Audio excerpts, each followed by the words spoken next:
नमस्कार स्टूडेंट्स, आज हम पढ़ेंगे national merit cum means scholarship से संबंधित बहुत ही महत्वपूर्ण साइंस, मैथ और मेंटल के कुछ इंपॉर्टेंट क्वेश्चंस और एसएसटी के क्वेश्चन भी हम इस क्लास में देखने वाले हैं। तो देखिए आज की क्वेश्चंस कितने इंपॉर्टेंट होंगे आप सभी के लिए, ध्यान से देखिए, वेरी इंपॉर्टेंट क्वेश्चन। तो देखिए पहला प्रश्न, किलोवाट घंटा किस राशि का मात्रक है? तो देखिए विद्युत धारा, विद्युत विभवांतर, विद्युत ऊर्जा और बल का। तो विद्युत धारा जो है ये इसका जो मात्रक जो होता है वो होता है एम्पियर। क्या होता है? एम्पियर। विद्युत विभवांतर का मात्रक जो होता है वो होता है वोल्ट। विद्युत ऊर्जा और विद्युत ऊर्जा का जो मात्रक होता है, ऊर्जा का मात्रक केवल जूल होता है। अगर ऊर्जा की बात करें तो वो है जूल, और विद्युत ऊर्जा का हम किलोवाट घंटा यानी कि यूनिट भी लिख सकते हैं। इसको एक यूनिट यानी कि हमारी विद्युत ऊर्जा की इकाई है। और बल का जो मात्रक होता है वो होता है न्यूटन। तो देखिए यहाँ पे हमारा जो आंसर हो जाता है सी। अगला प्रश्न है, विद्युत मोटर विद्युत ऊर्जा को कौन सी ऊर्जा में रूपांतरित करती है? यानी कि मोटर जो होती है करंट लेती है, बदले में वो राउंड अप करती है, घूमती है। तो वो पवन ऊर्जा में रूपांतरित करती है, तापीय ऊर्जा में, यांत्रिक ऊर्जा में, रासायनिक। तो वो यांत्रिक ऊर्जा में रूपांतरित करती है, यानी कि यंत्र की तरह घूमती है। कौन? विद्युत मोटर। इसका जस्ट उल्टा है विद्युत जनरेटर। विद्युत जनरेटर क्या करता है? यांत्रिक ऊर्जा को किस ऊर्जा में बदलता है? तो ये यांत्रिक की तरह घूम के हमें विद्युत देता है, यानी कि इलेक्ट्रिसिटी जनरेट करता है। तो यांत्रिक को विद्युत ऊर्जा में परिवर्तित करता है, यानी कि ऑप्शन डी हमारा करेक्ट आंसर हुआ इस प्रश्न का। 1 किलोवाट घंटा यानी कि एक यूनिट कितनी ऊर्जा के बराबर होती है?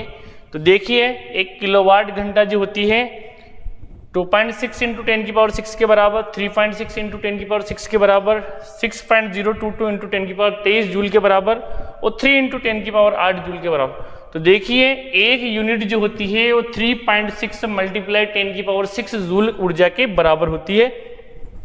इसको निकालने के लिए हम 1 किलोवाट घंटा, 1 किलोवाट बराबर होता है 1000 वाट, और 1 घंटे के अंदर जो होती है वो होते हैं 3600 सेकंड होते हैं। कितने सेकंड? 3600 सेकंड। तो जब हम इसको मल्टीप्लाई करेंगे तो यहाँ आ जाएंगे 36 के पीछे 3 और 2 5 0 और वाट इंटू सेकेंड। तो वाट इंटू सेकेंड बराबर हो जाएगा जूल। इसको हम पॉइंट लगा देंगे तो 10⁶ जूल के बराबर आ जाता है। अगला सवाल है, शक्ति का मात्रक निम्न में से है? तो देखिए बल का मात्रक जो होता है, न्यूटन किसका मात्रक है? बल का। जूल किसका मात्रक है? ऊर्जा का। वाट किसका मात्रक है? शक्ति का। पास्कल किसका मात्रक है? दाब का। तो हमारा आंसर क्या हुआ? शक्ति का जो मात्रक है वो है वाट। तो वाट हमारा करेक्ट आंसर। अगला प्रश्न आया, निकट दृष्टि दोष युक्त व्यक्ति के चश्मे में कौन सा लेंस का यूज किया जाता है? देखिए दूर दृष्टि दोष, यदि किसी को दूर दृष्टि दोष है तो उसके लिए हम चश्मा लगाते हैं उत्तल लेंस। कौन सा? उत्तल लेंस का। और यदि निकट दृष्टि दोष होगा, निकट दृष्टि दोष, तब हम उसके लिए अवतल लेंस का चश्मा लगाते हैं। कौन सी लेंस का? अवतल लेंस का। तो हमारा आंसर क्या आया? निकट दोष के लिए अवतल लेंस, यानी कि ये ऑप्शन बी हमारा करेक्ट आंसर। 7वां प्रश्न, मानव श्रव्यता परास, यानी कि हम कहां से कहां तक सुन सकते हैं? तो देखिए हमारी जो श्रव्यता परास होती है 20 हर्ट्ज से लेकर 20,000 हर्ट्ज तक की हम सुन सकते हैं। 20,000 हर्ट्ज को हम 20 किलो हर्ट्ज भी कह सकते हैं। तो हमारी जो श्रव्यता परास आती है 20 हर्ट्ज से लेके 20,000। 20 हर्ट्ज से जो नीचे वाली जो है इसको कहते हैं अवश्रवी, और 20,000 हर्ट्ज से ऊपर इसको कहते हैं पराश्रवी। तो यानी कि 20 हमारी जो श्रव्यता रेंज है उससे ऊपर पराश्रवी है और नीचे है वो अवश्रवी है। अगला क्वेश्चन है हमारा, 1 हॉर्स पावर कितने वाट के बराबर है? तो देखिए 1 हॉर्स पावर बराबर होता है 746 वाट के बराबर। हम कहते हैं इतनी मोटर या इतने हॉर्स पावर की है, तो 1 हॉर्स पावर बराबर होता है 1 HP, यानी कि अश्व शक्ति भी कहते हैं इसको। हॉर्स पावर यानी कि अश्व शक्ति बराबर होती है 746 वाट के बराबर, 1 HP। निम्न में से ध्वनि की चाल किस में सबसे ज्यादा होती है? तो देखिए ध्वनि की चाल सबसे ज्यादा होती है ठोस में, उससे कम होती है द्रव में, उससे कम होती है गैस में, और निर्वात में ध्वनि की चाल ही नहीं होती, यानी निर्वात में ध्वनि गमन नहीं करती, गमन नहीं कर सकती है, यानी कि चल ही नहीं सकती हैं। इसका मतलब आपको क्या करना है, सबसे ज्यादा चाल कौन है? सॉलिड। तो ठोस कौन है? लोहा। तो लोहे में सबसे ज्यादा चाल, जबकि निर्वात में ध्वनि गमन ही नहीं करेगी, हवा में सबसे कम होगी, और इसमें पानी में मीडियम होगी। तो हमारा आंसर क्या है? लोहा। विद्युत आवेश को मापते हैं, यानी चार्ज जो होते हैं, दो तरह की चार्ज होते हैं, एक तो प्लस और एक माइनस, नेगेटिव और पॉजिटिव। तो आवेश का जो मात्रक है वो होता है कूलाम, यानी कि क्यू से शो किया जाता है। एम्पियर किसका मात्रक है? विद्युत धारा का मात्रक है एम्पियर। वोल्ट किसका मात्रक है? विभवांतर का मात्रक है पोटेंशियल डिफरेंस का। और वाट किसका मात्रक है? शक्ति का। देखिए अगला 11वां प्रश्न हमारा, ध्यानपूर्वक देखिए, पर हर एक क्वेश्चन के ऊपर कंसंट्रेट कीजिए। किस तरंग की तरंग दैर्घ्य सबसे ज्यादा होती है? तो हमारा अगर हम बात करें तरंग दैर्घ्य का बढ़ता क्रम VIBGYOR, तो ये इसमें जो है इसकी तरंग दैर्घ्य इधर जाने पर बढ़ रही है, यानी कि रेड की जो तरंग दैर्घ्य है सबसे ज्यादा होती है। तो यहाँ पे आएगा हमारा लाल प्रकाश की तरंग दैर्घ्य सबसे ज्यादा, और जो आवृत्ति है सबसे कम होती है। आवृत्ति सबसे कम और तरंग दैर्घ्य यानी कि लैम्ब्डा का मान सबसे ज्यादा होता है। अगला प्रश्न है, प्रकाश किरण किसी पारदर्शी माध्यम, यानी कि कोई भी पारदर्शी माध्यम से एक माध्यम से दूसरे पारदर्शी माध्यम में प्रवेश करती है तो मुड़ जाती है, इस घटना को क्या कहते हैं? प्रकाश का परावर्तन। परावर्तन में तो प्रकाश किरण माध्यम में एंटर ही नहीं करेगी। अपवर्तन के कारण, व्यतिकरण के कारण, ध्रुवणीकरण। तो अपवर्तन की परिघटना के कारण प्रकाश किरण क्या हो जाती है? मुड़ जाती है। अगला क्वेश्चन है, अपवर्तन के कारण ही तारे टिमटिमाते हैं। पेंसिल जो है पानी में रखी हुई उभरी ऊपर टेढ़ी दिखाई देती है, और अपवर्तन के कारण ही अर्ली जो सूर्योदय हो जाता है, यानी कि अर्ली सनराइज हो जाता है और डिले सनसेट होता है। अपवर्तन के आधार पे बहुत सारी घटनाएं होती है। मादा जननांग में किस भाग में शिशु का विकास होता है? अंडाशय में। अंडाशय में अंडाणु का निर्माण होता है। किसका निर्माण? अंडाणु निर्माण। अंडाणु क्या है? फीमेल गैमेट है। इसके अलावा गर्भाशय, जिसको हम कहते हैं यूटेरस, तो यहाँ क्या होता है? बच्चे का विकास होता है। तो बिल्कुल हमारा करेक्ट आंसर।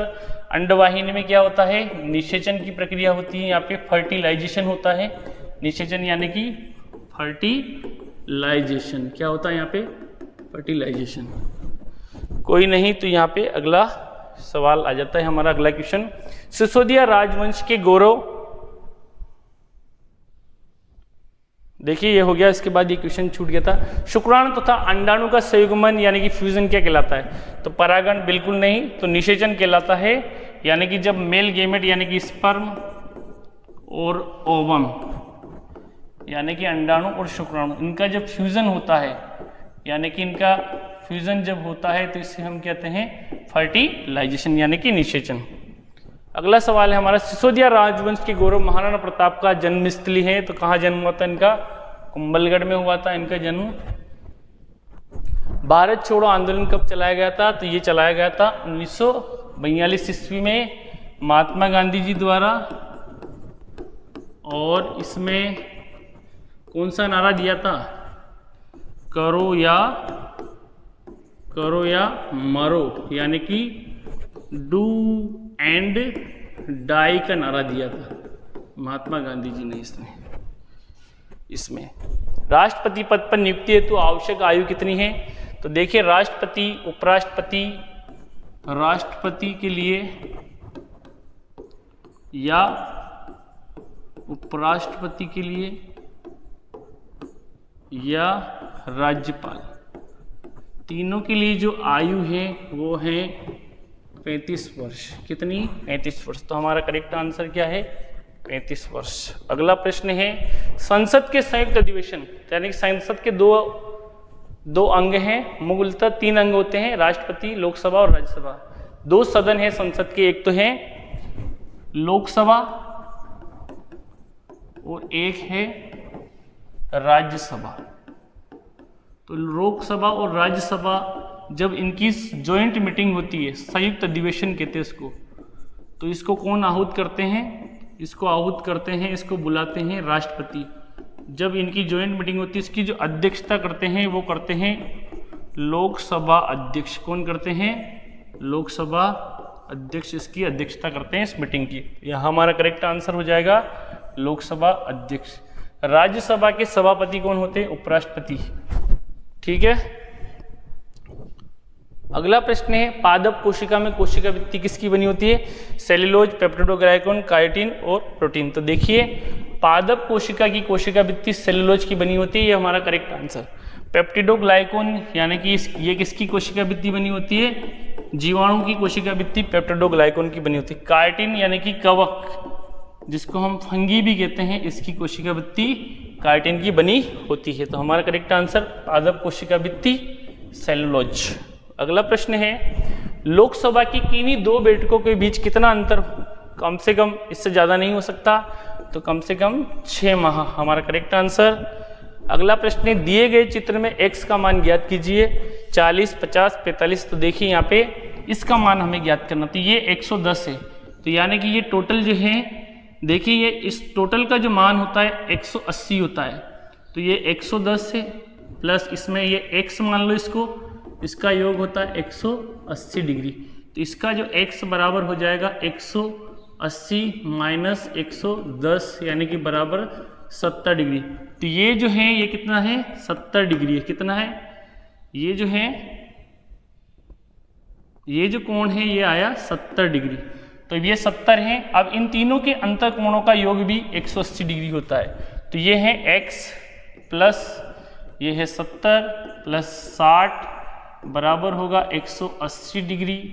तो यानी कि x और 6 और 7 13 यानी कि 130 बराबर 180 डिग्री। तो x बराबर हो जाएगा 180 डिग्री माइनस 130 बराबर कितना है?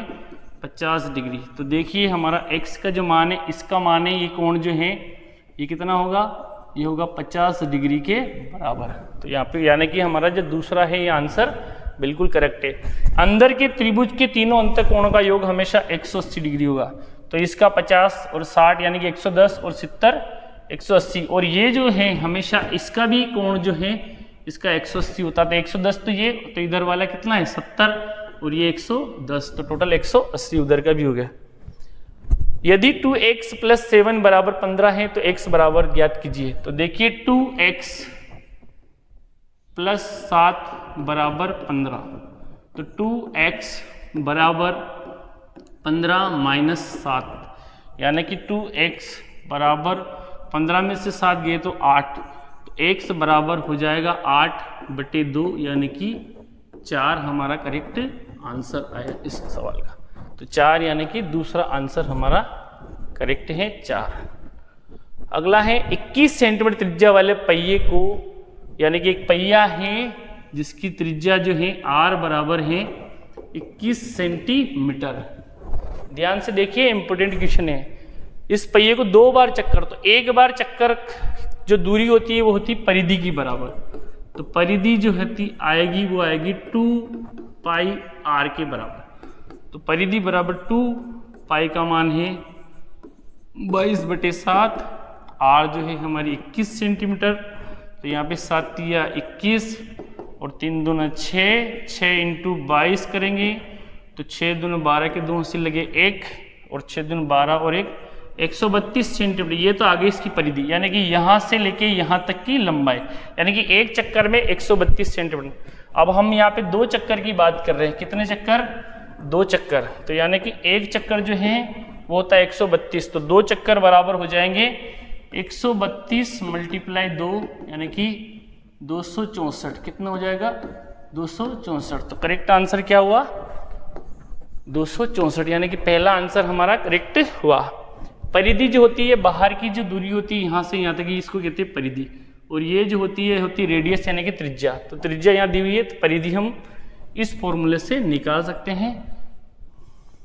अगला सवाल है पृथ्वी के लिए पलायन वेग का मान, यानी कि पलायन वेग वह वेग होता है जब किसी वस्तु को इस वेग से फेंका जाए तो वस्तु कभी भी वापस लौट के नहीं आती है, गुरुत्वाकर्षण क्षेत्र को पार कर जाती है। तो 11.2 किलोमीटर पर सेकंड होता है पलायन वेग का मान।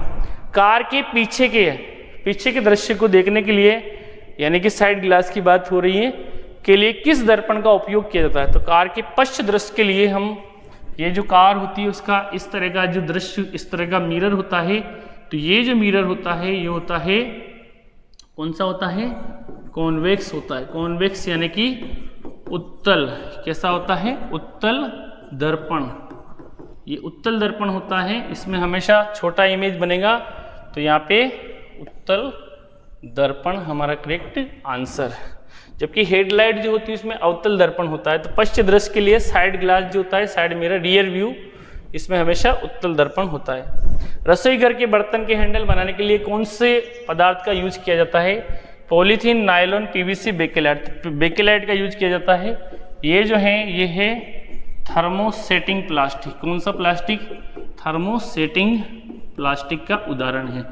तो थर्मोसेटिंग प्लास्टिक, ये तीनों जो प्लास्टिक हैं ये है थर्मोप्लास्टिक। यानी कि थर्मोप्लास्टिक ऐसे प्लास्टिक जो होते हैं इन्हें गर्म करने पर नरम हो जाते हैं, यानी कि गर्म जैसे ही करेंगे तो ये क्या हो जाएंगे? नरम हो जाएंगे। तो इसलिए थर्मोप्लास्टिक है, और ये गर्म करने पर नरम नहीं होता है। नरम नहीं होता है कब? जब इनको गर्म करेंगे तब। इसलिए थर्मोसेटिंग प्लास्टिक। विद्युत स्विच जो है, हैंडल जो है हमारे बर्तनों के, वो इसकी बने होते हैं। देखिए ओडोमीटर, यानी कि ये किसको मापता है? ओडोमीटर मापता है दूरी को, वेरी इंपॉर्टेंट है। साथ ही साथ आममीटर किसको मापता है? आममीटर विद्युत धारा को मापता है। विद्युत धारा यानी कि आई को मापता है। इसके अलावा बेरोमीटर किसको मापता है? वायु दाब को मापता है। इसके अलावा स्फिग्मोमेनोमीटर, ये किसको मापता है? ब्लड प्रेशर को, यानी कि बीपी, रक्त दाब को मापता है। बीपी मतलब रक्त दाब। स्टेथोस्कोप, ये किसको मापता है? हार्ट बीट को, यानी कि हार्ट बीट, हृदय स्पंदन दर, यानी कि हृदय स्पंदन दर को मापता है, यानी कि हार्ट बीट को। इसके अलावा एनीमोमीटर, ये किसको मापता है? वायु की गति को। किसको मापता है? वायु की गति को। तो हमने बहुत सारे क्वेश्चंस इस क्लास में देखे। आई होप आपको वीडियो अच्छा लगा होगा, और महत्वपूर्ण प्रश्न आपके एनएमएस एग्जाम के लिए यहाँ पे लिए गए हैं। थैंक यू, आप वीडियो पे अंत तक बने, इसके लिए धन्यवाद। बच्चों, इन क्वेश्चन का यूज अपने एग्जाम्स के लिए कीजिए। Thank you.